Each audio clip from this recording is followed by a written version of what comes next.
Welcome to this executive briefing. Let's just dive right into this explainer. Today, we're doing a complete structural breakdown of the execution gap. You know, that critical make-or-break space where high-level strategy either successfully translates into tactical reality or, well, falls completely flat. We're going to look closely at governance, decision-making, cost control, and how modern project leadership absolutely has to evolve to actually deliver strategic value. Take a look at this metric right here. 64% of PMOs fail to deliver strategic value. Let that sink in for a second. Over 6 in 10. This completely shatters the illusion that just having a project management office magically guarantees strategic alignment. It doesn't. So often, organizations mistakenly turn their PMOs into administrative slide factories instead of actual operational engines. They track activity, sure, but they completely miss the bigger picture of driving real outcomes. So here's our agenda for today. 1. The illusion of governance. 2. Early warnings and cost control. 3. Accelerating decisions, RACI versus DACI. 4. Operationalizing sustainability goals. And finally, 5. The strategic PMO transformation. Okay, moving right into Section 1, the illusion of governance. Right off the bat, we've got to establish the critical difference between merely tracking what people are doing and actively designing an environment that drives outcomes. Guys, there is a massive difference between reporting and governance. Administrative reporting, it's basically a slide factory. It just tracks what already happened, meaning it's entirely backward-looking. Operational governance, on the other hand, standardizes delivery, improves portfolio visibility, and actively aligns projects with your strategy to reduce operational chaos. So the bottom line you should take away from this? While reporting tells you where you've been, operational governance actually designs your execution maturity for exactly where you're going. Now, when we look at PMO models, there are 3 distinct types: supportive, controlling, and directive. A supportive PMO provides templates but leaves you with high flexibility. A controlling PMO steps it up by enforcing governance with balanced oversight. And a directive PMO, that's high control. They actually manage projects directly with centralized authority. Now, here's the thing. None of these are universally correct. It depends entirely on your organizational maturity and complexity. But, and this is where organizations consistently fail, they create a PMO before they establish actual delivery discipline. Listen, a PMO cannot compensate for weak leadership or broken governance. It's just not possible. It can only strengthen what already exists. All right, let's pivot to Section 2, early warnings and cost control. When we talk about a true project cost management dashboard, we are not just talking about another spreadsheet. No, this is your control room. It translates raw, messy cost data into early warnings way before leadership even sees the danger. Because in serious, high-stakes projects, cost isn't just some side story. Cost is the story. It's the story behind delay, behind pressure, and behind conflict. A strong dashboard acts like an early warning radar. It tracks budget versus actual cost, committed costs, and spending trends, so you can spot a workstream that's just burning money without any visible progress, and you can spot it early. Because here's reality, projects rarely collapse in one dramatic, explosive second. They weaken slowly, in this really predictable cascade of failure. Step 1, a missed estimate. Step 2, an ignored variance.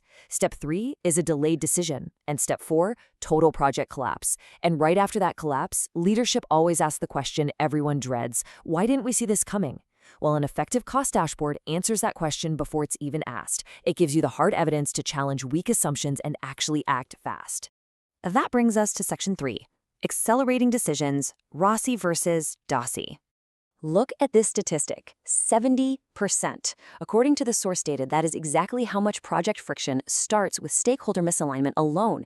Think about that. It's not bad execution. It's not unrealistic deadlines or using the wrong software tools. It's stakeholders expecting completely different outcomes, blurred ownership, and inconsistent communication. This right here is exactly why experienced project leaders manage stakeholders systematically, rather than just reacting to them when things inevitably go sideways. Which brings us to a really critical distinction in how we manage that friction. RACI is all about task execution clarity. You know, who does the work, who's accountable, consulted, and informed. It's great for that. DACI, however, is built purely for decision-making speed and momentum. So while RACI fixes unclear roles in day-to-day execution, DACI actively fixes the bottlenecks in organizational authority. Let's break down the DACI framework. You have the driver, right? The person who leads the decision process and keeps the momentum going. You have contributors who provide data and insights but have zero final authority. You have the informed, who just need to be aware of the impacts. But the absolute most important part of this entire framework, the A, the approver. There can be only one approver per decision. Seriously, just one person with the ultimate yes or no authority. We have all been in that room where everybody thinks they're the approver, and we all know exactly what happens next. The momentum just dies and decisions completely gridlock. Moving on to Section 4, operationalizing sustainability goals. We are seeing a glaring capability gap in the modern enterprise. While 85% of sustainability executives are totally confident they can hit their goals, only 43% of PMO leaders agree. That is a massive 42-point drop. And what that proves is that we don't have a boardroom communication problem here, we have a delivery problem. Organizations are out there setting these ambitious goals far faster than they are building the actual capability to execute them on the ground. So why does that breakdown happen? Well, it almost always comes down to perceived expense. 58% of respondents believe that sustainability makes projects cost more. So what happens when schedule and cost constraints inevitably tighten up? Sustainability gets completely deprioritized. It gets treated as this discretionary nice-to-have rather than a core requirement. And that's simply because the people delivering the projects can't see how their daily, tactical trade-offs connect to the organization's long-term strategic value.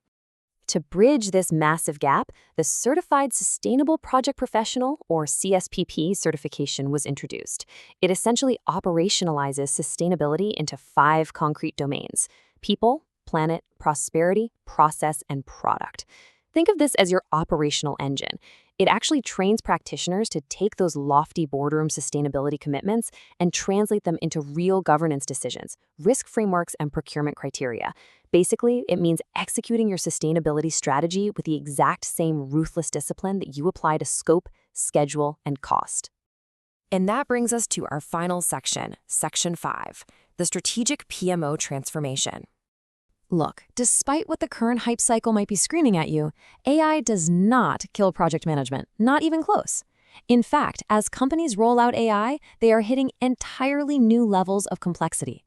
It turns out algorithms are fantastic at generating text, but they are absolutely terrible at navigating corporate politics, right?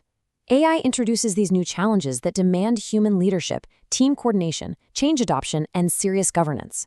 Experienced project managers are uniquely positioned to cut through this new chaos. Complexity needs management, and AI is literally making these human roles more essential, not less. Now, managing all that complexity requires actually understanding your mandate. A project mandate is designed to deliver very specific outputs, and then it ends. A transformation mandate, conversely, is a permanent capability. It's continuous organizational evolution. And here is the hard truth. Too many organizations try to run enterprise transformation using temporary project frameworks that were never designed for permanent change. You simply cannot treat a transformation like a temporary project. The skill sets might overlap a bit, but trust me, the mandates do not.